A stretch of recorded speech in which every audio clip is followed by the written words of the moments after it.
എല്ലാ പേർക്കും നമസ്കാരം. ഇന്നത്തെ പ്രധാന വാർത്തകളിലേക്ക് സ്വാഗതം. വാർത്തകൾ വായിക്കുന്നത് നീരജ്. സ്കൂൾ കുട്ടികളുമായി രാത്രിയിൽ വിനോദയാത്ര പുറപ്പെടുന്നത് അനുവദിക്കില്ലെന്ന് മന്ത്രി വി ശിവൻകുട്ടി.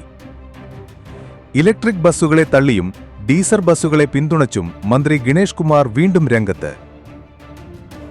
പെട്രോൾ ഡീസൽ വാഹനങ്ങളുടെ ഐസി എഞ്ചിനുകളുടെ സേവന നികുതി GST കുറയ്ക്കുന്നതിനുള്ള നിർദ്ദേശവുമായി സർക്കാർ മുന്നോട്ടു പോയാൽ ഇലക്ട്രിക് വാഹന EV കമ്പനികൾ തിരിച്ചടി നേരിടേണ്ടി വരുമെന്ന വിലയിരുത്തൽ. വിദേശ സർവകലാശാലകൾ ഇന്ത്യയിൽ ക്യാമ്പസ് തുറക്കുന്നു. 12 സ്ഥാപനങ്ങൾക്ക് UGC പ്രവർത്തനാനുമതി. ദുബായിൽ പുതിയ അധ്യയന വർഷം ആരംഭിക്കുന്നതിന് മുന്നോടിയായി സർക്കാർ ജീവനക്കാർക്ക് federal authority four government human resources സൗകര്യപ്രദമായ സമയക്രമം പ്രഖ്യാപിച്ചു. GST നവീകരണത്തിൽ കേന്ദ്രത്തിന്റെ പരിഷ്കരണ ശുപാർശ അംഗീകരിച്ച് മന്ത്രിതല സമിതി. GSTയിൽ 12%, 28% സ്ലാബുകൾ ഒഴിവാക്കുന്നതാണ് പുതിയ പരിഷ്കാരം. പുതിയ ആദായ നികുതി നിയമം കേന്ദ്ര സർക്കാർ വിജ്ഞാപനം ചെയ്തു. 60 വർഷം പഴക്കമുള്ള പഴയ നിയമത്തിന് പുതിയ ബിൽ പ്രാബല്യത്തിൽ വരുന്നത്. ഇന്ത്യയിലെ പാസഞ്ചർ കാറുകളുടെയും ഇരുചക്രവാഹനങ്ങളുടെയും വില കുത്തനെ കുറയ്ക്കാൻ പദ്ധതിയുമായി കേന്ദ്ര സർക്കാർ.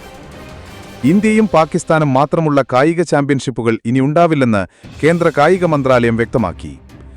ഇന്ത്യൻ നേവിയിൽ തൊഴിലവസരം. Tradesman skilled group C non gazetted industrial തസ്തികകളിലേക്കാണ് നിലവിൽ അവസരം.